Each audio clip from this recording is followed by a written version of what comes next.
fan here in my room, which is my biggest fan.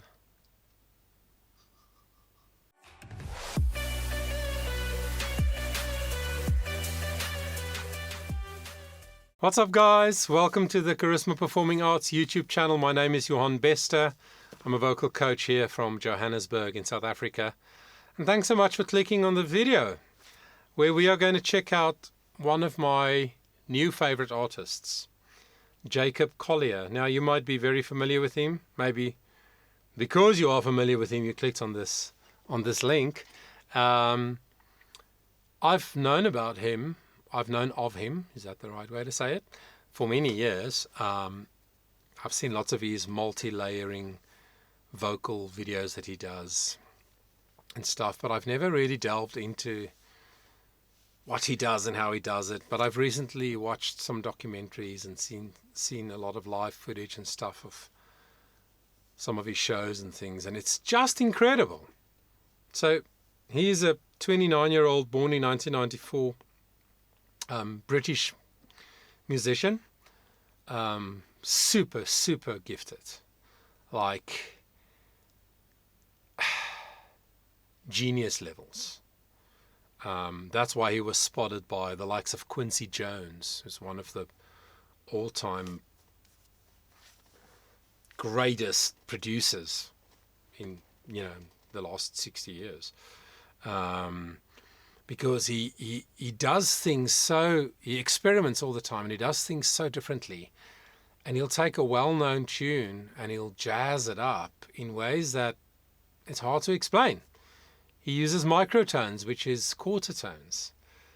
So you might know that in our Western music system, we have 7 notes: A, B, C, D, E, F, G, A, B, C, D, E, F, G, right? So we have octaves. Every 8th note is the same. And then when you think about the piano and you get white key, black key, white key, black key, like this, that's called semitones. So if you go from white to white, but there's a black in the middle, that's a tone, 2 semitones. Now microtones or quarter tones is in between the semitone. So we find this occurring naturally in some cultures around the world in their music, like Indian music. Not Red Indians from the States, but people who live in India and other sort of Asian countries. They have quarter tones and stuff in their music system, but we don't have that in our contemporary pop, and rock and the music that you and I mostly listen to. We don't have that. So he uses that. I saw in the documentary how him and the guy who produced the visuals for his first world tour, or his first tour, how they designed and built a machine that they call a harmonizer, I think, where Jacob sings into a microphone, one pitch, which is what the voice can do, ha, excuse me. But then that machine that they built turns that into something like 8 or 12 different tones, pitches. Like he sings a single pitch and then it produces a chord with multiple pitches. It's incredible. So he's so innovative, so creative, such a personality, such a unique way. So you'll see in this video, I haven't watched this. I saw it and I thought I'll do a blind reaction to it, where he does Somebody to Love, the famous Queen song. But I thought this is going to be interesting, because how's he going to do it? Because he can also sing. He sings. He's not, I must be careful how I put it, because I can't state it for a fact or whatever, but he doesn't seem like a natural born singer. He's just a brilliant musician who knows how to use his voice to create the kind of sound that he wants to create. It's not like a solo singer career person who, where it's all about their voice. So you'll see in the setting, he sets up all these instruments: percussion, string, wind instruments, obviously synthesizer type instruments that are connected to software and stuff. He sets it all up around him: guitars, basses, whatever. And he plays multiple instruments while he performs. And then he often gets the crowd involved. So let's check it out together. This performance live in Lisbon. Jacob Collier doing Somebody to Love.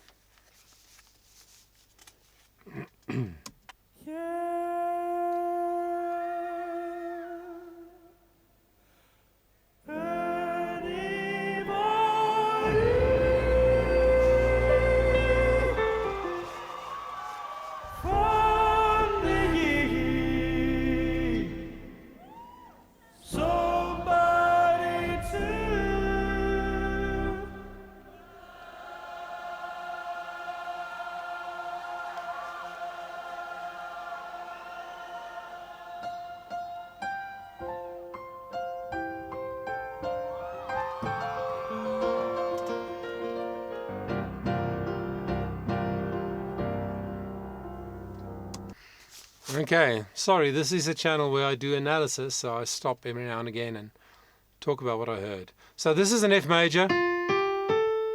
So it sings the high C, the tenor high C, but in a very different kind of sound, right? Like I said, he shapes his vowels and he uses his voice, the way it resonates and everything, exactly how he wants to create a specific vibe. Beautiful. And then he gets the crowd to go, love, right? And they do it instinctively. He just goes and they sing. Really cool. And then he goes and sits at the piano and he waits a little bit for that moment of the crowd's sound to just start fading a little bit. And then he goes and he starts playing. And then it feels like Billy Joel. It's a very Billy Joel kind of way that he played the piano there. So already so interesting. He hasn't even started.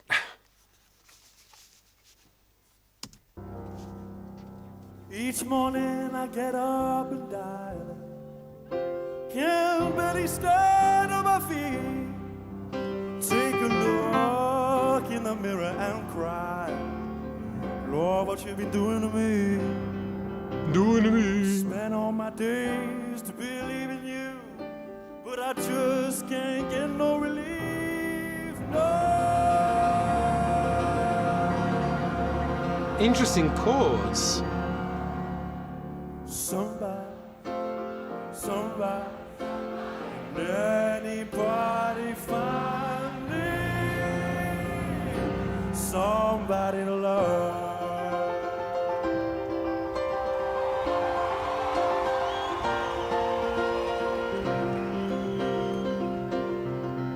I work hard every day of my life.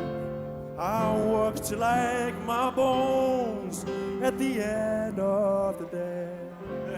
I took my money all on my own. And I'll get down and I'll start to pray until the tears roll down from my eyes. Oh.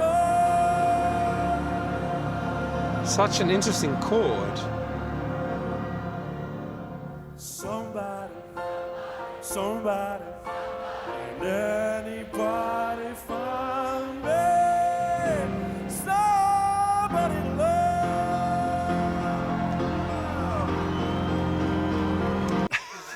Wow, so exciting. Like, you just, isn't it? You just feel so engaged and you just want to not take your eyes off him. And he's such a character, right? Such a personality. Standing up and putting his left foot way back behind the piano stool as if he's trying to anchor himself for something big that he's going to do. Somebody to love. He sings that high A full voice so skillfully. And please don't take my comment from earlier that I'm saying that he's not a singer and he can't sing. He definitely can.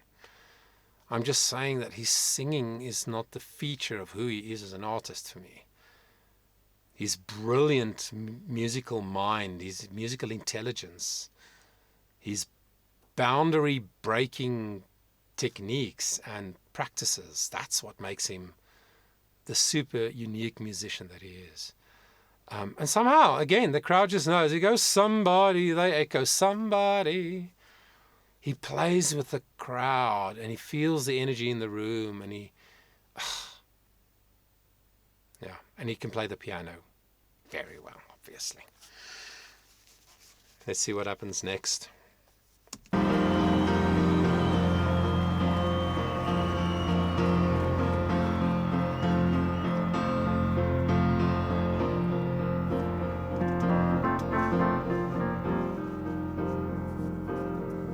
It's a sonic landscape, just creating a moment with the piano. Every day I try, and everybody wants to put me down and say I'm going crazy. Oh, it's like I got nobody else to leave.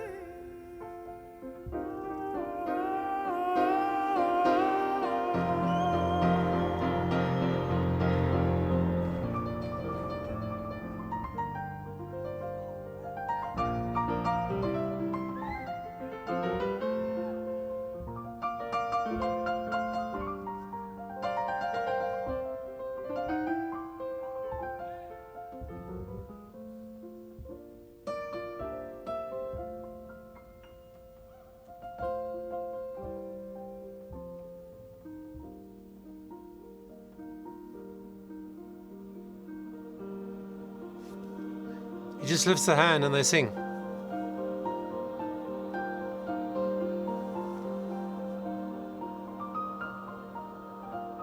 And he's lingering there. He's waiting, he's listening. It's creating a soundscape.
Building a chord out of the crowd. Major seventh.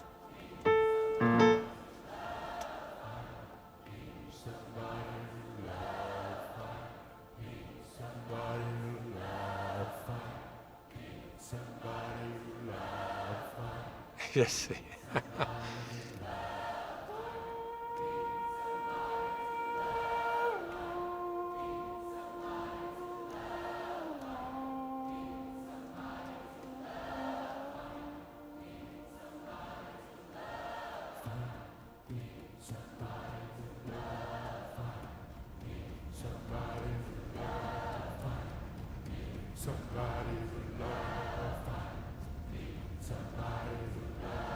Somebody, somebody, somebody found me, somebody to love me, somebody to love me, somebody to love me, somebody to love me, somebody to, somebody, oh, anybody.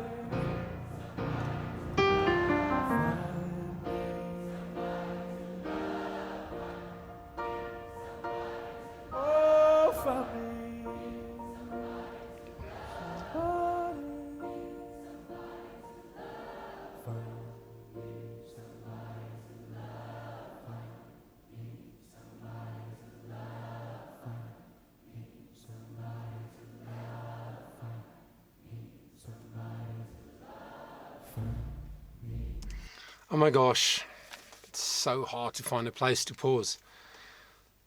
Wow. Okay, so I told you this is the first time I'm watching this whole clip. As a conductor, a choir conductor, I'm just fascinated by what he's doing. He's bringing it out of the people in the audience. And that's a big crowd, hey? Looks like a lot of people. But he makes them believe that they can be part and they just jump in with him. He doesn't coach them. He just, I think people going to his shows expect that maybe something like that could happen, but he's not training or coaching them. He's just getting up and saying, sing the notes just by showing them. And then he goes, you guys sing that pitch, you guys sing that pitch. And he builds these layers with the audience, and then he goes, dum, dum, dum, dum, dum, dum, stomping his feet, and then they all start doing it. And you can just see that people are so engaged. People are part of the creation that he's busy with. It is a beautiful thing for me. I love it. And I'm sure that he's playing it by ear. He's going, let's see how this goes. I've done much smaller and much simpler scale things like this with big groups before, where it's an unknown group of people and you just go and you try to do an activation where you try to get people to participate. And sometimes you run with it until you see this is not going to go anywhere, or it's not going to get better, or it's falling apart. Then you stop and you change the way you do it. And that's what I see him doing here. He's just listening, adding another note, that major 7th note that he added, and the C was a 9th and a 7th. I don't know what that kind of chord is called. It's very jazzy.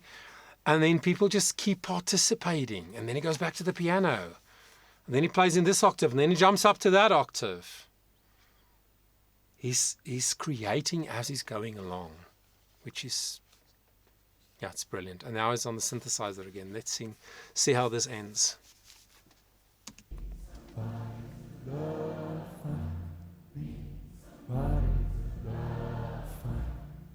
And now he uses the Countryman, the headset mic.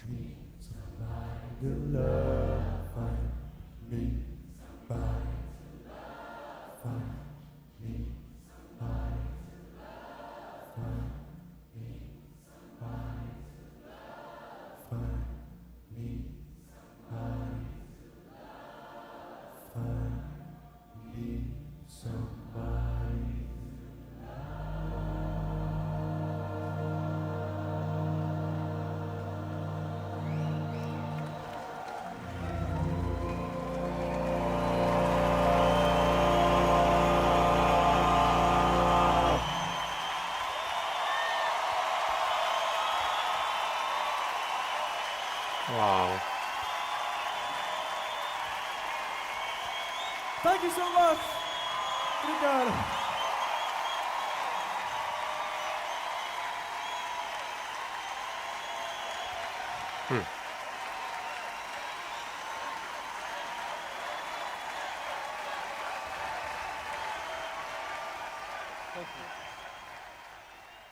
Sure. Now that to me was a very beautiful experience as a listener, as a vocalist, and as a musician. Just the creativity. It's so inspired. And he's got so much confidence in his skill, and he has so much skill that, like I said, I think he plays it by ear as he goes through a performance like this. But he can do so many different things. He can grab a guitar, he can grab a bass.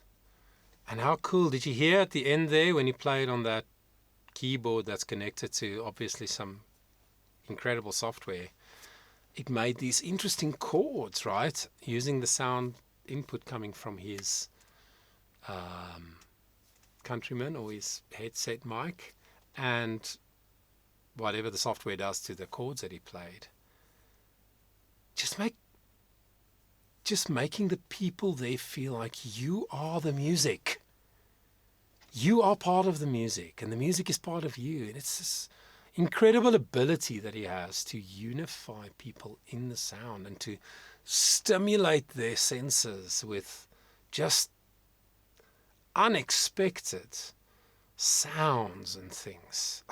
Gosh, I'm a huge fan of his, and I'm gonna investigate more of his stuff. I saw a recent release of his called Little Blue, a beautiful song, where he got Brandi Carlile, one of my all-time favorite singers, to sing along with him. So he does poppy things, he does so many different genres, and I'm going to download all 4 his first albums, which, by the way, he won Grammys for. He was the first British man, or the first British artist in the history of, the modern music industry, that won a Grammy with each one of his consecutive first 4 albums. Not even the Beatles did that.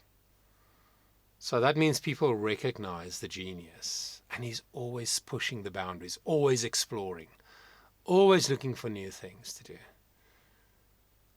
It's so inspiring. I love it. Thank you for sharing this moment with me. If you're a fan, if you have more information about Jacob and his shows, if you've been to one of his shows, oh my gosh, then please let us know in the comments. Let's talk about it. Share with other people in the community. That would be great. Thanks again, and until next time, please take care of yourself. Before you go, let me just quickly remind you of 2 exciting things that is part of our company. The one is a podcast on Spotify, free for everybody, called Voice Matters with Johan Bester. And the second is that we now have a Discord server, Charisma Performing Arts Discord server. I would love it if you would consider joining our community there. The links are in the description.